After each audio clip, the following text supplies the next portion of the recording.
අද දවසේ ළමයි අද සාකච්ඡා කරන්න යන්නේ 2011 පේපර් එකේ පාස් පේපර් එකේ විභාග සංගුණ ගණන ඒක තිබුණේ පස්වෙනි ප්‍රශ්නේ B කොටස විදියට. එතකොට මේ ප්‍රශ්නෙට ලකුණු විදිහට වෙන් වෙලා තිබුණ මේ පේපර් එකේ ලකුණු 15ක ප්‍රශ්නයක් ලෙස සැලකුවොත් ඒ කියන්නේ අතරම එක්සෑම් එකේ දෙන්නේ 7.5යි. ඒ 7.5 දෙකට 15 දෙකට බෙදුණා 7.5ක් එන්නේ. එතකොට මේකට අදාළ මේ ප්‍රශ්නේ සමස්ත ලකුණු 15 දීලා තිබුණා. මේ කොටසට 6ක්. C කොටසට තවත් ලකුණු 6ක් දීලා තිබුණා. A කොටසට ලකුණු 3 කොටසක් දීලා තිබුණා. ඒ කියන්නේ ළමයි මේ 15ම ලියන්න තියෙන්නේ අපිට විනාඩි 30යි. ඒ කියන්නේ එක ලකුණක් ගන්න විනාඩි 2ක් පාවිච්චි කරන්න පුළුවන්. එහෙනම් මෙතන විනාඩි ලකුණු 6ක් ගන්න විනාඩි 12. ඒ කියන්නේ මේ ගණන අපි හදලා ඉවර කරන්න ඕනේ එක්සෑම් එකේදී විනාඩි 12කින්. මම ඔයාලට කියලා දෙන්නම් මේ ගණන විනාඩි 12කින් නෙවෙයි සාමාන්‍යයෙන් ගණන කියවන්න අපි ගන්න ඕනේ කාලය. ඒ කියවලා තත්පර කීපයකින් මේ ගණන හදාගන්න විදිහ මම මේකෙදී කියලා දෙන්නම් විභාග සංගුණකේ කියන එකේදී. හරි. එතන මම හිතනවා ළමයි තියරි කොටස බලන්න ඇති කියලා විභාග සංගුණකේ. එතන මේ ගණනේ තියෙන්නේ මෙහෙම කතාවක්. එතන විභාග සංගුණකේ මේ ගණනට අදාළව පැහැදිලි කිරීම ගත්තොත් මේ කියන මුලින්ම A සහ B කියලා ද්‍රව දෙකක් තිබුණලු. ඒ ද්‍රව දෙකේ A සහ B කියන ද්‍රව දෙකේ S කියන ද්‍රව්‍ය දිය වෙනවලු කියන අනුපාතයෙන්ද එකක මවුල 9ක් දිය වෙනකොට එකක මවුල 1ක් දිය වෙනවා. මේ ප්‍රශ්නේ තවත් කියන්න ඕන අත්‍යවශ්‍ය කාරණයක් මේ ප්‍රශ්නය එක්සෑම් එකට අදාළව හදලා තිබුණට මගේ තේරුමේ හැටියට වැරදි ප්‍රශ්නයක්. හේතුව තමයි මේක ඇතුලේ සම පරිමා කියලා තිබුණේ නැහැ. ඒතර සමාන පරිමාවන් ඇතුලේ සමාන පරිමාවන් ගත්තට පස්සේ ඒ A සහ B කියන ද්‍රාවක දෙකේ A ද්‍රාවකයේ එකක් දිය වෙනකොට B ද්‍රාවකයේ 9ක් දිය වෙනවා කියලා තිබුණා. ඒ කියන්නේ මේ විදිහට විභාග සංගුණක පද්ධතියක් සලකලා බැලුවොත් A කියන ද්‍රව්‍ය මෙහි තිබුණා නම් B කියන ද්‍රාවකය මෙහෙම නම් S කියන ද්‍රව්‍ය මේ විදිහට සමතුලිතතාවයට පත් වෙනකොට දෙපැත්තට ගිහිල්ලා B කියන එකේ මවුල 9ක ප්‍රමාණයකුත් A කියන එකේ මවුල 1ක ප්‍රමාණයකුත් නැත්නම් මවුල අනුපාතය 1:9 අනුපාතයෙන් මිශ්‍ර වෙනවා. කියන්නේ සරල කාරණාව ළමයි මවුල 10ක් දැම්මොත් මුගේ මවුල 9ක් නිතුරු වෙලා ඒ කලාපෙට මවුල එකක් යනවා කියන එක. ඒ කියන්නේ 10න් පංගුවක් මෙතෙන්ට ඇවිල්ලා 10න් 9ක් මෙතෙන්ට යනවා කියන එක. ඊට පස්සේ කියන තවත් කලාපයක් ගැන සාකච්ඡා කරලා තියෙනවා A සහ C අතර A කියන ද්‍රව්‍යයි C කියන ද්‍රාවකය A සහ C ද්‍රාවක දෙක අතර ගත්තට පස්සේ මේකේ A ද්‍රාවකය මේකේ C ද්‍රාවකය දැම්මට පස්සේ S කියන ද්‍රව්‍ය මේ කලාප දෙකක් ඇතුළේ ව්‍යාප්ත වෙන්න දුන්නට පස්සේ කියනවා A කලාපයේ එකක් දිය වෙනකොට මවුල C කලාපේ මවුල 4ක්. කියන්නේ සමස්ත මවුල 5ක් දැම්මොත් සමාන පරිමාණය තුල. ඒක අපිට එක්සෑම් එකේ ගන්න තිබුණා. එහෙම අපිට එහෙම ගන්න එක මම හිතන සාධාරණ නැහැ කියලා. එතන මේ A සහ C කියන දෙන්නගේ C කියන කලාපේ 4ක් දිය වෙද්දී A කියන කලාපේ එකක් දිය වෙනවා කියලා තිබුණා. හරි. ඊළඟට කියලා තියෙනවා මවුල අනුපාතයට ව්‍යාප්ත වේ C ද්‍රාවකයේ වඩා ද්‍රාව්‍ය වේ. ඒතර මවුල 4ක් ඉන්නේ මේකේ. මේකේ B කලාපේ වඩා ද්‍රාව්‍ය වේ කියලා තිබුණා. හරි. ඊළඟට කියනවා තවද ABC එකිනෙක සමග මිශ්‍ර නොවේ. ඒතර A කියන කෙනා B සහ A කියන කෙනා B එක්ක වගේම A කියන කෙනා C එක්ක මිශ්‍ර වෙන්නේ නැහැ නෝ. يعني කාත් එක්කම මිශ්‍ර වෙන්නේ කලාප විදියට වෙන්න පුළුවන්. කියන්නේ විභාග සංගුණක පද්ධතියක් ලෙස පවතින්න පුළුවන් කියන එකයි කියලා දෙන්නේ. හරි. මුලින්ම පළවෙනි ප්‍රශ්නය අහලා තියෙනවා A සහ B අතර SI විභාග සංගුණකය සොයන්න කියලා තියෙනවා. පළවෙනි කොටස විදියට අහලා තියෙනවා A සහ B අතර SI විභාග සංගුණකය. දැන් අපිට තර්කයේ ගොඩනගා ගන්න පුළුවන් විභාග සංගුණකය KD හොයන්න පුළුවන් කොහොමද ළමයි? S ද්‍රව්‍යයේ සාන්ද්‍රණය අපිට කියලා තියෙන A සහ D අතරනේ. මුලින් අපි A කලාපේ ඉන්න සාන්ද්‍රණය දාලා දෙවනුව B කලාපේ සාන්ද්‍රණය දාගමු. ඒක නිශ්චිතයිද? නෑ. එහෙම අත්‍යවශ්‍ය නෑ. අපිට ඕන එකක් ලියන්න පුළුවන්. ඒතර KD විදිහට අපිට ගන්න පුළුවන් මොකක්ද? මෙතනදී KD විදිහට අපිට ගන්න පුළුවන් S ද්‍රව්‍යයේ නැත්නම් S ද්‍රව්‍යයේ S ගේ සාන්ද්‍රණය මොන කලාපෙද ළමයි? A කලාපේ. අපිට කියලා තියෙන්නේ A සහ B අතර කියලා. S ගේ සාන්ද්‍රණය මොන කලාපෙද නැත්නම් S ගේ සාන්ද්‍රණය B කලාපේ කියලා ගන්න පුළුවන්. එතකොට A කලාපේ මවුල එකක් දිය වෙනකොට B කලාපේ මවුල 9ක් දිය වෙනවලු. එහෙනම් 1:9යි කියලා ගන්න පුළුවන්. මේ පළවෙනි කොටස. මෙහෙමත් නැත්නම් අපිට ගන්න පුළුවන් මොකක්ද ළමයි? අපිට මේ දෙක මාරු කරලා අනුපාතේ මාරු නොතින් ගැටලුවද නැහැ. එහෙම නොතින් අපි හැබැයි ලියලා තියෙන්න ඕනේ මේ විදිහට. KD සමානයි S ගේ සාන්ද්‍රණය මොන කලාපේද? B B කලාපේ යට S ගේ සාන්ද්‍රණය A කලාපේ කියලා ලිව්වොත් අපිට ගන්න පුළුවන් B කලාපේ සාන්ද්‍රණය වුණා 9ක් A කලාපේ 1ක් වුණා 9ට 1යි නැත්නම් 9යි කියලා ලිව්වත් හරි. මේක හරි තමයි අපිට උත්තර විදිහට ගන්න වෙන්නේ පළවෙනි එකට දාලා. ඒක මම හිතනවා ඕන දරුවෙකුට ගන්න පුළුවන්. හැබැයි මේ ගණන තිබිච්ච දැනන් අඩුපාඩුව මොකද්ද? සමාන පරිමාණ ඇතුලේ කියලා තිබුණේ නෑ. ඒක අපි අතින් දා ගන්න වෙලා තිබුණා. හරි. ඊළඟට දෙවෙනි කොටස මේක හරි දෙකෙන් එකක් ඔයාලට උත්තරේ විදිහට අරගෙන ඉස්සරහට ගමන යන්න පුළුවන්. හරි. දෙවෙනි කොටස විදිහට ප්‍රශ්නය අහලා තිබුණේ A සහ C අතර විභාග සංගුණකය හොයන්න කියලා. දැන් KD දෙවෙනි අවස්ථාවේ KD 2 කියලා ගමු මේක KD 1 නා. දැන් මේ KD දෙවෙනි අවස්ථාවේ හොයනලු A සහ C අතර S කියන ද්‍රව්‍යයේ සාන්ද්‍රණය මොන කලාපයේද? A කලාපයේ යට S කියන ද්‍රව්‍යයේ සාන්ද්‍රණය C කලාපේ. A කලාපේ එකක් දිය වෙනකොට C කලාපේ හතරක් දිය වුණාලු. හතරෙන් එකයි කියලා ගන්න පුළුවන් මේකට අදාළ විභාග සංග්‍රහය. එහෙමත් නැත්නම් KD 2 එක අපිට මේ විදිහට ගත්තොත් උඩට C කලාපේ දාලා C කලාපේ S ගේ සාන්ද්‍රණය C කලාපේ S ගේ සාන්ද්‍රණය C කලාපයට S ගේ සාන්ද්‍රණය A කලාපේ කියලා ගත්තොත් උඩට 4යි යටට 1යි එනවා. ඒ කියන්නේ 4යි කියලා ගන්නවා. මේ දෙකෙන් ඕන එකක් අපිට පාවිච්චි කරන්න.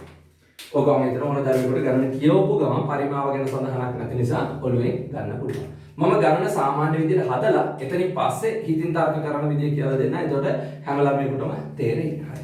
ඊළඟට කියනවා A ද්‍රාවකය තුල A කියන ද්‍රාවකය ඇතුලේ මෙන්න මේ A කියන ද්‍රාවකය ඇතුලේ කවුරු දිය කළා කියනවද?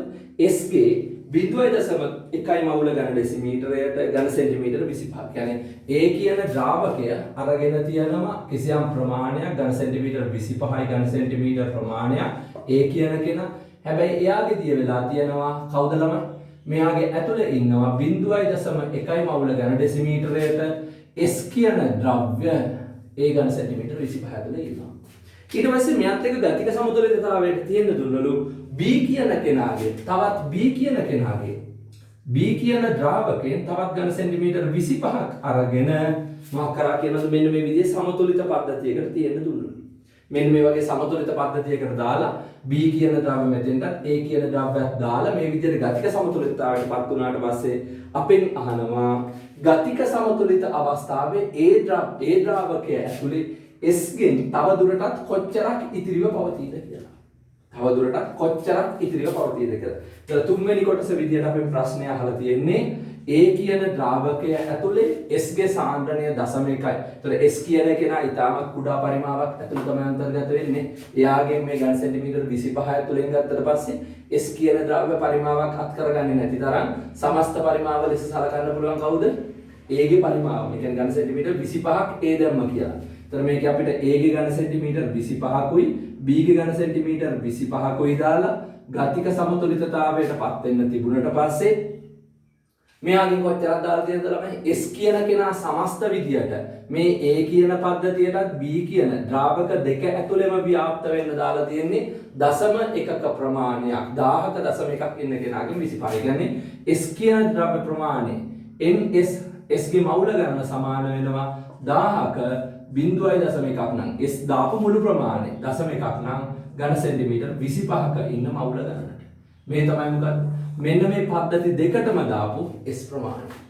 ඊට පස්සේ අපි අහනවා මේ තවදුරටත් සමතුලිතතාවයටපත් වුණාට පස්සේ A කලාපයේ ඇතුලේ තවත් කොච්චරක් ඉඳීද කියලා. අපි දන්නවා දැන් මේ මෙච්චරයි ඉතුරු වෙන්නේ කොච්චරක්ද කියලා අපෙන් අහන්නේ. අපි හිතමු සමතුලිතතාවයටපත් වෙනකොට මෙන්න මේ B කලාපයට S ගෙන් මවුල සිම්පල් A ප්‍රමාණයක් ආවා කියලා හිතමු ළමයි. මවුල සිම්පල් A ප්‍රමාණයක් මොකක් ආවද? ගතික සමතුලිතතාවයටපත් වෙනකොට මේ කලාපයේ ඉඳලා මේ කලාපෙට S ගේ මෙන්න මේ සමස්ත ප්‍රමාණයෙන් සිම්පල් A ප්‍රමාණයක් ආවා. දැන් ඉතුරු වෙලා ඇති කොච්චරද ළමයි? මෙච්චරක් දැම්මා. මෙච්චරක් උඩට ගියා. එහෙනම් ඉතුරුයි කොච්චරද? මෙන්න මෙයාගෙන් 1000ක 0.1ක් නම් ඝන සෙන්ටිමීටර 25ක ඉඳපු මවුල ප්‍රමාණයක් තමයි හිටියේ. ඒකෙන් A උඩට ගියාට පස්සේ ඉතුරු ටික අපිට හොයන්න පුළුවන්. හරිනේ. එහෙනම් අපි දන්නවා මෙන්න මෙයාලා දෙන්නගේ සාන්ද්‍රණ අතර අනුපාතය කීයද? සාන්ද්‍රණ අතර අනුපාතය A කලාපේ B කලාපේ මෙයාලා ව්‍යාප්ත වෙන සාන්ද්‍රණ අතර අනුපාතය 9ට 1යි නැත්නම් 1ට 9යි කියලා ගන්න පුළුවන් මේ විදිහටම හරි.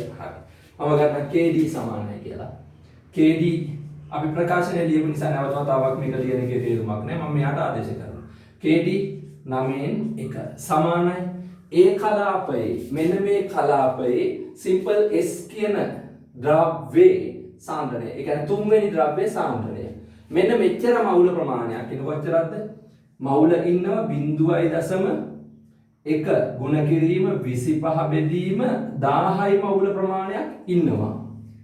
10යි මවුල. sorry. මේකෙන් අඩු කරන්න ඕන කියද්දි simple A ප්‍රමාණයක්.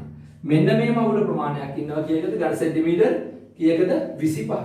එහෙනම් අපිට 25ක මෙච්චරක් ඉන්නවා නම් සාන්ද්‍රණය කියන්නේ මොකද්ද ළමයි? ඝන සෙන්ටිමීටර් 1000ක කොච්චරක් ඉන්නවද කියන එක.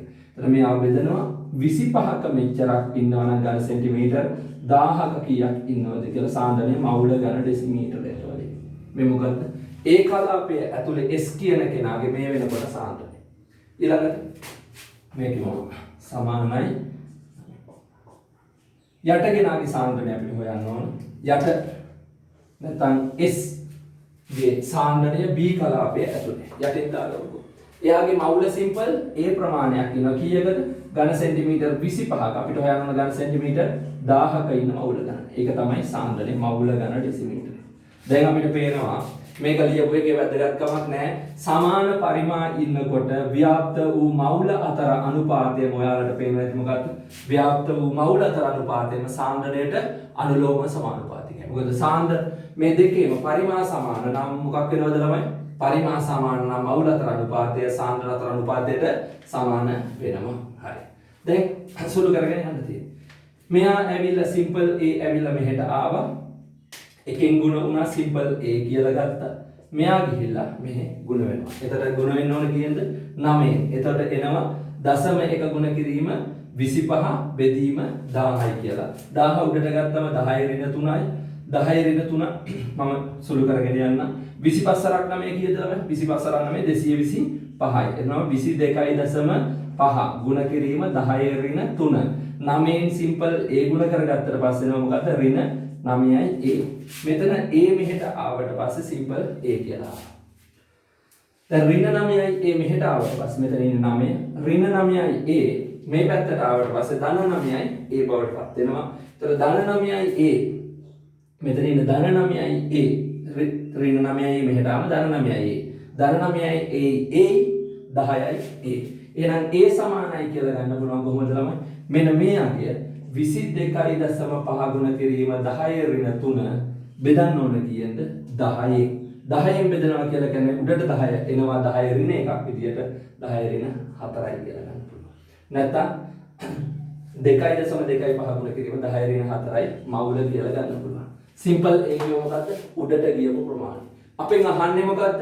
මෙන්න මේ A කලාපේ තවදුරටත් ඉතුරු වෙලා තියෙන S ගේ සාන්ද්‍රණය කොච්චරද කියලා. එහෙනම් අපි ඒක මම මෙතෙන්ට ගන්නම් හදන්න. ඒතර A මවුල ගන්න ඉතිරි A කලාපයේ ඉතිරි N S ප්‍රමාණය සමානයි කොහොමද හොයන්නේ ළමයි? මෙන්න මේ අගෙන් 1000ක නැත්නම් මේක සුළු කරලම දාගමු අපි. මේ 1000 උඩට ගියාම 10 ඍණ 3යි. මේ දශම එකත් එක්ක ගත්තම 10 ඍණ 4යි 25 ගුණ කිරීම 10 ඍණ 4යි. අඩු කරන්න ඕන simple A කියලා ගත්තේ කීයද? 22.5 ගුණ කිරීම 10 ඍණ 4යි මවුල. එහෙනම් මේක සුළු කරලා ගන්න පුළුවන්. එහෙනම් A කලාපයේ ඉතිරි සාන්ද්‍රණය S ගේ. S equals ගේ නැත්නම් S ගේ සාන්ද්‍රණය capital A කලාපය ඇතුළේ අපිට හොයා ගන්න පුළුවන්. මෙතනින් ඉතුරු වෙනවා කියද්ද ළමයි 25න් 22.5ක් අඩු කරාට පස්සේ 2.5 ගුණ කිරීම 10 ඍණ 4ක් මවුල. මේ මවුල ටික ඉන්නේ ඝන සෙන්ටිමීටර 25ක නම් අපිට හොයන්න ඕන ඝන සෙන්ටිමීටර 1000ක ඉන්න මවුල ගන්න. ඒක තමයි මවුලික සාන්ද්‍රණය කියලා අපිට ලැබෙන්නේ. කීයක් වෙනවද? සුළු කරගත්තට පස්සේ එනවා මෙතනින් තිනවා 10 ඍණ 7 මේ 18 මෙතන 10 ඍණ 4ෙන් 10 ර්ණ 3ක් කැපුණා. තව 10 ඍණ එකක් ඉතුරුයි. ඒතර 0.25ක් එනවා. 0.25 25න් බෙදුවට පස්සේ 0.2කට නෑ 0.25ට එකයි මවුල ඩෙසිමීටර් එක. දැන් මෙන්න මේ වෙලාවක් අරගෙන මේක හදන්න ඕන සාමාන්‍ය විදිහට හදන දරුවට. මොකද මේ ගත්තේ මේ දෙන්නගේ මවුලතර අනුපාතය නැත්නම් සාන්ද්‍රතර අනුපාතය සමානයි මේ කලාප දෙකේ සාන්ද්‍රතර අනුපාතය. මේ සුළු කර ගැනීම කරගත්තා. එතනින් පස්සේ මෙතන සිම්පල් A අගය හොයාගත්තා. සිම්පල් A කියන්නේ B කලාපෙට ගියපු ටික. A කලාපේ සමස්ත දැම්ම මෙච්චරක්. S කියලා සමස්ත දැම්ම මෙච්චරක්. මේකේ මේ කලාපය ඇතුලේ මේ ප්‍රමාණයක් හිටියා. ඒකෙන් සිම්පල් A ප්‍රමාණයක් උඩට ගියා. එතන මේ ඉතිරි වෙලා ඉන්නේ සාන්ද්‍රණය හොයාගත්ත අවසානයේ සාන්ද්‍රණය. හරි. මේක හිතින් හදන්නේ කොහොමද? පරිමා සමාන නිසා ව්‍යාප්ත වෙන අපිට සාන්ද්‍රණතර අනුපාතය මොකක් කියලා ගන්න පුළුවන් කවද ලැබුණද? අවසාන වෙලාව දැක්ක සුළු කරාට පස්සෙත් ආවා මවුලතර අනුපාතයම සාන්ද්‍රණතර අනුපාතයම සමානයි කියලා ආවා. හරි. එහෙනම් අපි දන්නවා ව්‍යාප්ත වෙන්නේ එම සාන්ද්‍රණතර අනුපාතයම තමයි. එක සැරේට අපිට ඔලුවට ගන්න පුළුවන්. එහෙනම් මවුලතර අනුපාතයම සාන්ද්‍රණතර අනුපාතය අනිත් පැත්තට මවුලතර අනුපාතයට සමානුපාතිකයි කියලා ගත්තට පස්සේ මේ සාන්ද්‍රණය දාපු සාන්ද්‍රණයෙන් කොච්චර ප්‍රමාණයක් පහළට යයිද පරිමාණ සමාන නිසා මෙන්න මේ කොටසට යනවා ඒ ඉන්න ප්‍රමාණයෙන් 10න් 9ක් B කොටසේ ඉතුරු වෙද්දී 10න් එකක් තමයි ඒට ඉතුරු වෙන්නේ. නැත්නම් 10න් 9ක් B කොටසට යද්දී ඒකේ ඉතුරු වෙන්නේ එකක් විතරයි. දැන් මේ කීයක සාන්ද්‍රණයක්ද? 0.1ක සාන්ද්‍රණයක් තමයි මේ ද්‍රාවණයට දැම්මේ. මේ 0.1 සාන්ද්‍රණයෙන් කී ගුණයක් දක්වා අඩු වෙනවද? මෙන්න මෙයාගෙන් කොටස් 10කට බෙදලා ඒ සාන්ද්‍රණයේ පරිමාණ සමාන නිසා සාන්ද්‍රණයේ කොටස් 10කට බෙදලා 10න් 9ක් B කලාපයට ගිහිල්ලා එකක් ඉතුරු වෙනවා. මෙයා 10කට බෙදුවට පස්සේ කීයද? කොටස් 10කට බෙදුවට පස්සේ 0.1යි. ඒතර ඒ 10කට බෙදලා කොටස් 10න් 9ක් මේකට යනවා. ඒ කියන්නේ මේක ඉතුරුයි මේකට යනවා කියන්නේ 0.9 මෙයාගේ මේ කලාපය ඇතුළේ සාන්ද්‍රණය 0.09ක සාන්ද්‍රණයක් වෙයි. මේ කලාපය ඇතුළේ සාන්ද්‍රණය 0.01ක සාන්ද්‍රණයක් වෙයි. ඒක හිතින් ගත්තේ. ඇත්තටම එහෙම දුන්නේ ඕන්න මෙන්න. ඒ කලාපය ඇතුළේ සාන්ද්‍රණය 0.01. ඇයි ඒ? පරිමාණ සමාන වෙච්ච නිසා අපිට ගන්න පුළුවන් සාන්ද්‍රණත් එමානුපාතයෙන්ම බෙදී යනවා කියලා. ඉතින් එක සැරෙන් අපිට ගන්න පුළුවන් මේ විදිහට වැල්වට අරන් ගිහලා හදන්න ඕනේ. තර්ක කරලා තමන්ට ලියන්න පුළුවන්. ඒ හැබැයි තර්කණයේ සමස්තයම ලියවිලා තියෙනවා. මොකද මේ අවුරුද්දේ එක්සෑම් එකේ 2011 එක්සෑම් එකේවත් එහෙම තර්ක කරලා ලියපු ළමයින්ට ලකුණු දීපු ක්‍රමවේදයක් මාකින් එකේ තිබුණේ නැහැ. නමුත් ඒක පැහැදිලි කරලා තමයි ලියුවොත් දෙන්න වෙනවා. මොකද හේතුව ෆිසික්ස් හදනකොට මෙහෙම හදන්න බැරි නම් මොනවා කියලා තියෙනවද? කොමර්ස් කරන්න කියලා සමහර විවරණ පොත්වල ලියලා තියෙනවා. ඉතින් ඒ ෆිසික්ස් වලට උත්තර ලියන ළමයි කෙමිස්ට්‍රි වලින් ඇවිල්ලා එහෙම තර්කන හැකියාවෙන් මේ ගණනක් හදලා දැම්මම පස්සේ ලකුණු දෙන්න ඕන. නමුත් තාම එහෙම එකක් අපේ සිලබස් එකේ වෙලා නැහැ. හරි. යමුකෝ. ඊළඟට හතරවෙනි කොටස ළමයි. හතරවෙනි කොටසේ තමයි පොඩි මේ ළමයි හිර වෙනවා නම් හිර වෙන්නේ. නමුත් ඒකත් මේ විදිහට මේක සැරෙන් හිතින් හදන්න පුළුවන්. විභාග සංගුණක හිතින් හදන්න පුළුවන්. මෙන්න මෙතෙන්ට එනවා.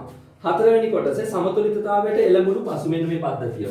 සමතුලිතතාවයට එළඹුණු පසු ඉහත තුන පියවරෙහි මෙන්න මේ තුන්වෙනි පියවරේ මේකේ මම මෙතනින් පටන් අරගෙන ගන්න පහළට ඇවිල්ලා මෙහෙට ඇවිල්ලා තියෙනවා. තුන්වෙනි පියවරෙහි ඒ කලාපෙන් ඝන සෙන්ටිමීටර් 10ක්. එතන 25ක් හිටියා. ඒ කලාපෙන් ඝන සෙන්ටිමීටර් දැන් කීයක් වෙන් කරලා අරගෙන තියෙනවද ළමයි? ඒ කලාපෙන් කීයක් වෙන් කරලා අරන් තියෙනවද? ඝන සෙන්ටිමීටර් 10ක් වෙන් කරලා අරන් තියෙනවා. සී ද්‍රාවකයේ ඝන සෙන්ටිමීටර් 20කුත් එක. මෙන්න මේ සී ද්‍රාවකයක් එක 20කුත් එක ගතික සමතුලිතතාවයට පත් වෙන්න දුන්නලු. ඊට පස්සේ අහනවා දැන් ආපහු ඒ කලාපයේ ඉතිරි වෙලා තියෙන දැන් SC සාන්ද්‍රණය අහනවා. මම මෙන්න මේකට මේ පැත්ත මෙන්න මේ කොටස මතලා ඉඳ ගන්නවා. විභාග සංගුණකේ ඒකට ළමයිට මතකයි මෙයාගේ 4ට එක අනුපාතයෙන් තිබුණේ C කලාපය තමයි වැඩිපුර තිබුණේ. හරි. දැන් ඒ කලාපයේ සාන්ද්‍රණය 0.01යි. මේකෙන් කීයක් ගන්නවා කියනවද? මෙන්න මේ කලාපයෙන් මෙන්න මේකේ සමතුලිතතාවයට පත් වෙච්ච කලාපයෙන් ඝන සෙන්ටිමීටර් අරගෙන තියෙනවා ඝන සෙන්ටිමීටර් 10ක්. 10යි ඝන සෙන්ටිමීටර් ප්‍රමාණයක් අරන් තියෙනවා ඒකෙන්.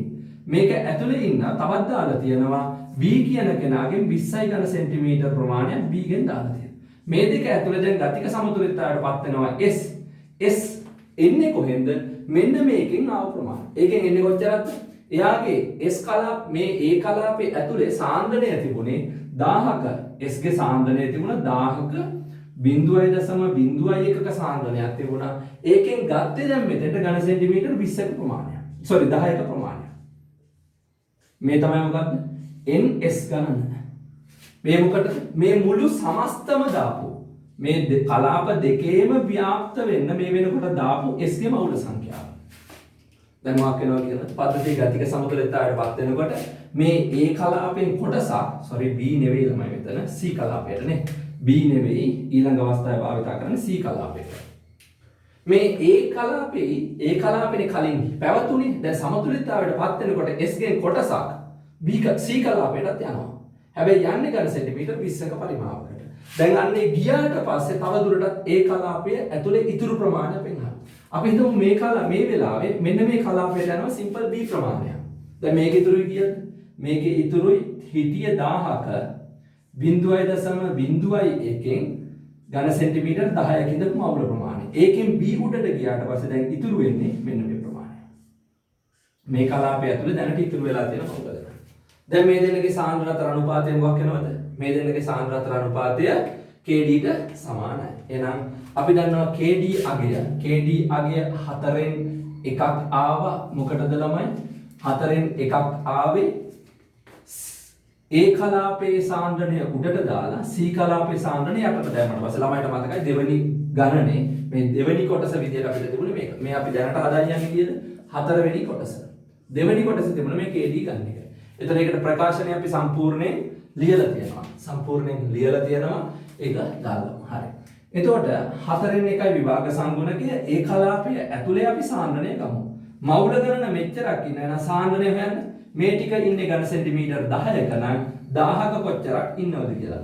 ආරම්භයේ දැම්ම මෙච්චරක් නමුත් දැන් ඉන්නේ මෙච්චරයි. මේ ටික ඉන්නේ 10ක නම් අපිට හොයන්න තියෙන්නේ කීයද?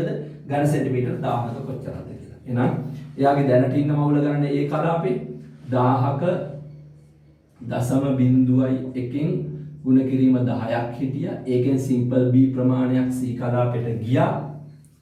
ඒ ටික ඉන්නේ දැනට කොච්චරද? මේ මවුල ටික ඉන්නේ මුළු පරිමාව ඝන සෙන්ටිමීටර් 10ක. එහෙනම් අපිට හොයන්න ඕන සාන්ද්‍රණය එහෙනම් ඝන සෙන්ටිමීටර් 1000ක කොච්චරද කියලා.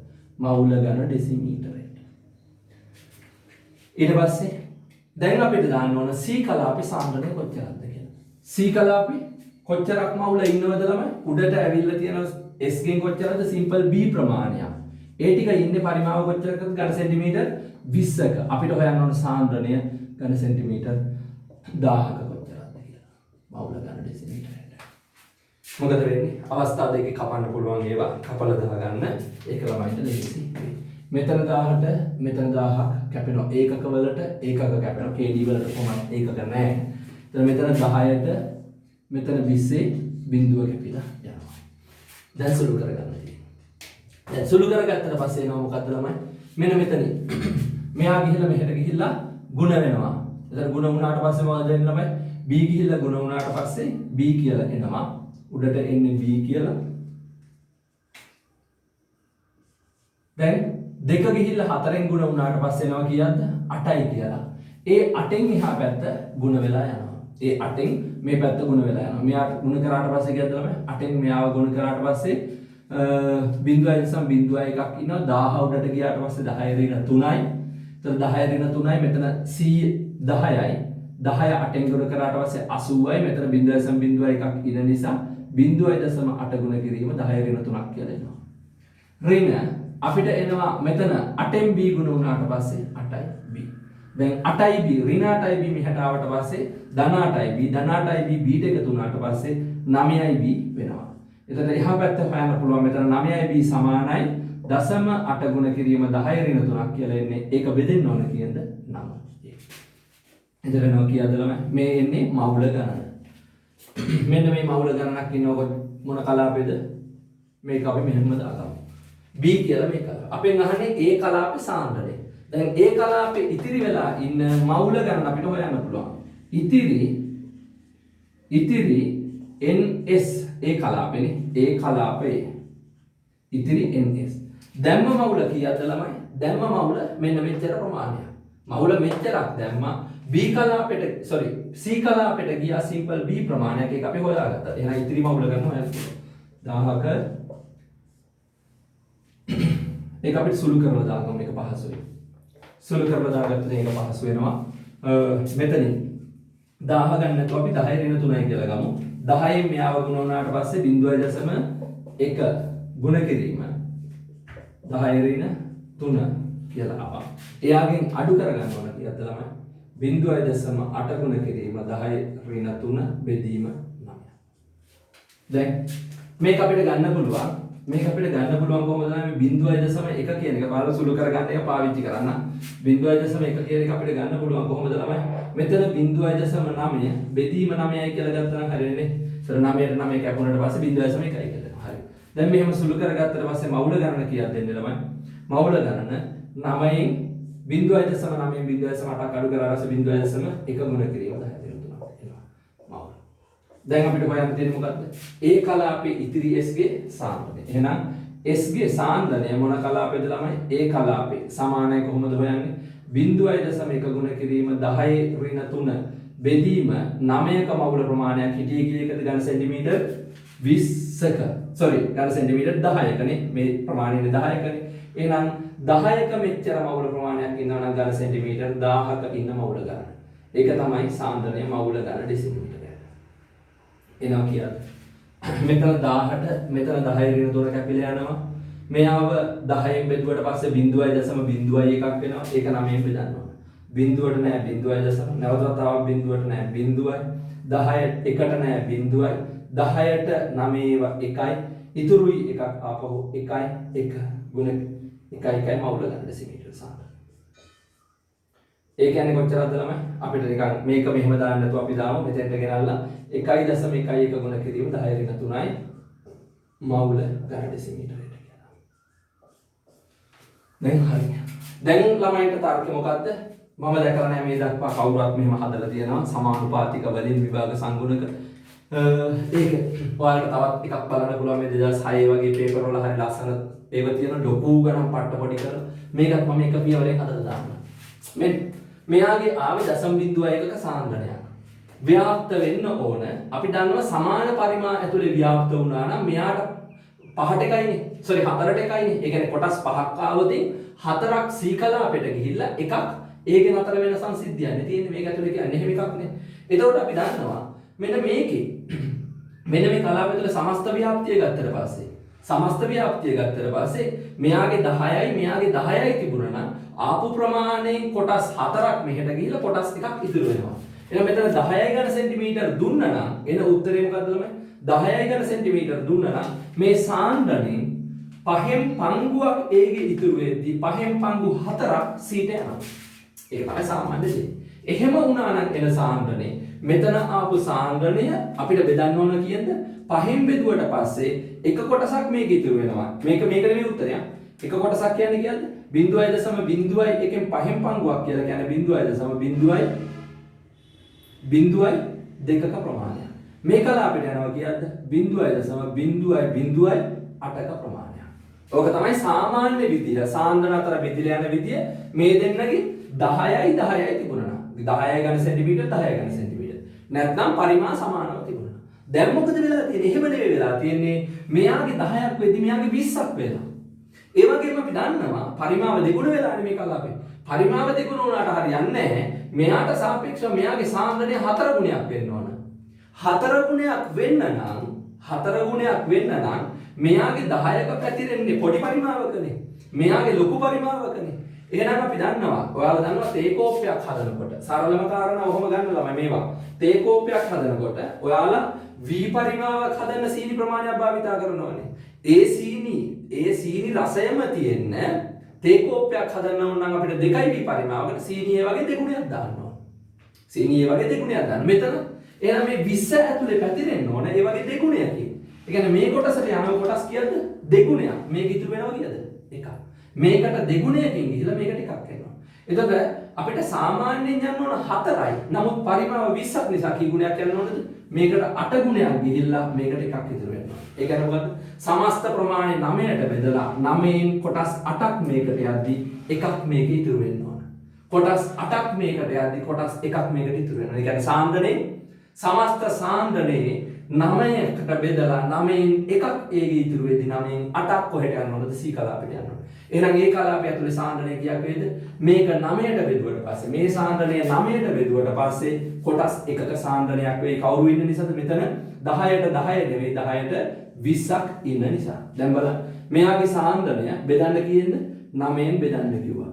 9න් බෙදුවම කොටස් එකක් මේකේ ඉතුරු වෙයි කියලා. බලන්න හරියද කියලා. මෙයාව 9න් බෙදලා 0යි දශම 0ට නැහැ 0යි 1ට නැහැ 0යි 10ට 9 1යි ආපහු එකක් ඉතුරුයි 10ට 9 1යි ආපහු 1යි. මේ සාන්ද්‍රණය තමයි මොකක් වෙන්නේද මේ වෙලාවේ මෙයාගේ ඉතුරු විය යුත්තේ. ඒ කියන්නේ මෙතනින් අපිට 1.1 ගුණ කිරීම 10 ඍණ 3ක් කියලා ගන්න පුළුවන්. දැන් බලන්න මේකමද මෙතනට ඇවිල්ලා තියෙන්නේ කියලා. ඔව්. එහෙනම් ෆිසික්ස් වලදී අපි සමානුපාත දානවා වගේ නෙමෙයි කෙමිස්ට්‍රි වලදී දාන්න පුළුවන් මොකක් වෙන්නද ළමයි. දැන් හෙල්ලිලා යන විදිහේ ෆිසික්ස් කෙමිස්ට්‍රි වලදී සමානුපාත දාන්න පුළුවන්. ඉතින් මේ සමස්තම ගණන මෙන්න එක සැරෙන් හැදුවා ඔළුව පාවිච්චි කරලා ළමයි. එතන 2011 එක්සෑම් එකේ දැකපු ගමන් ළමයි අර විභාග සංගුණක අපේ අවසාන වෙනකම් හොඳට කියවපු ළමයා තර්ක කරපු ළමයා පරිමාව දීපු නැති එක ගැටලුවක්. එන්නේ ඒකේ අපි අවසාන උපකල්පනයක් ගන්න ඕන මොකද්ද පරිමා සමානයි කියලා අදහස අරගෙන 4න් 1යි 9න් 1යි කියලා මේ වරගත්තා. එතනින් ඉවරයි. ඒ දෙකේ විභාග සංගුණක පළවෙනි කොටසට දෙවෙනි කොටසට උත්තර ඉවරයි. තුන්වෙනි කොටසට අදාළ උත්තරේ සමාන පරිමා ඇතුලේ 1ට 9න් ව්‍යාප්ත වෙනවා කියන්නේ මොකද්ද? ඒ සාන්ද්‍රණයෙන් කොටස් 9ක් B කලාපයට ගිහිල්ලා කොටස් එකක් A ගේ ඉතුරු වෙනවා. එහෙනම් මේකෙන් අපිට ගන්න පුළුවන් දශම එකක සාන්ද්‍රණයක් අපි දැන් මේ එහෙනම් ඒ කලාපෙ ඉතුරු වෙන්නේ දශම බිංදුවයි එකයි. ඒ කියන්නේ මේකෙන් 10න් පංගුවක් කියලා අපිට ගන්න පුළුවන්. 10න් 9ක් මේකට යනවා. හරි. ඒතර මෙයාගේ ඒතර 0.01 කියලා එක හැරෙන්නම හිතින් ගන්නපු දරුවා මෙතෙන්ට එනවා. මෙතන ව්‍යාප්ත වෙන්නේ 1:8 අනුපාතයෙන් හේතුව 1:4 තමයි යන්න ඕන. නමුත් පරිමාව දෙගුණයක් නිසා මොකක් වෙන්න ඕනද? සාන්ද්‍රණය ඒ වගේ යන්න ඕන මවුල ගණන දෙගුණයක් වෙනවා. ඒ කියන්නේ 4ක් යන්න ඕන එකට දැන් පරිමාව දෙගුණයක් වෙච්ච නිසා කොටස් 8ක් යනවා. 8ට 1 අනුපාතයෙන් ව්‍යාප්ත වුණාට පස්සේ මේකේ සමස්ත සාන්ද්‍රණය 9කට බෙදලා 8ට 1 කියන්නේ සමස්ත කොටස් 9යි. ඒ 9න් එක කොටසක් ඒකේ ඉතුරු වෙද්දී 8ක් මෙතනට යනවා. අන්න සාන්ද්‍රණය ගත්තා. ඒතර මම කිව්වා වගේ මේ 2011 මේ ගණන සාමාන්‍ය ළමයි තත්පර කීපයකින් හදලා ඉවර කරන්න පුළුවන් ගණන තේරුම් ගත්තට පස්සේ. ඒක නිසා මේ විදිහටම විභාග සංගුණකේ වගේම සමස්ත ෆිසිකල් කොටස් Tamanට කරගන්න ඕන නම් අපේ ක්ලාස් උත් එක්ක සම්බන්ධ වෙන්න පුළුවන්. විභාග සංගුණක වලට අදාළ සියලුම පාස් පේපර්ස් මේ දක්වා තිබිච්ච සම්පූර්ණ අවසන් කරනවා. 2020 දක්වා සියලුම පාස් පේපර්ස් ටික 2020 එක්සෑම් එකට කලින් සම්පූර්ණයෙන් අවසන් කරනවා. දැන් Tamanට මේ වගේ ගණන් විතරක් නෙවෙයි සාමාන්‍යයෙන් මීට වඩා ගොඩක් උඩ ගණන්. දැන් මේ ගණනක් ගත්තට පස්සේ අපි ක්ලාස් එකක පුහුණු කරනවා ළමයෙකුට විනාඩියකින් දෙකකින් ඉවර කරන්න. ඒතර මේව ගණන් වෙන්නේ නැහැ. ඒතර මේ වැවිලා හරි සරල ගණන්. ඒතර විනාඩි 12ක් ඕනේ නැහැ. දරුවෙකුට විනාඩි 2-3කින් මේ කොටසක් අපිට හදලා ඉවර කරන්න පුළුවන්. ඒක නිසා ක්ලාස් එක ඇතුලේ මීට වඩා දැවැන්ත බර ප්‍රශ්න සාකච්ඡා කරන්න කැමති දරුවන්ට අපේ ක්ලාස් එකත් එක්ක සම්බන්ධ වෙන්න පුළුවන්. හරි එහෙනම් ඊළඟ දවසේ තවත් අපි තියරි කොටසකින් හෝ පාස් පේපර් කොටසකින් හමු වෙමු. ඔයාලට මේ විදිහටම විභාග සංගුණකේ පාස් පේපර්ස් ටික බලන්න සමස්තයම උදා වෙයි. හරි එහෙනම් හොඳට එක්සෑම් එක කරගන්න. A level එක්සෑම් එකට මම හිතනවා මේකෙන් ඔයාලට ලොකු උපකාරයක් වෙන්න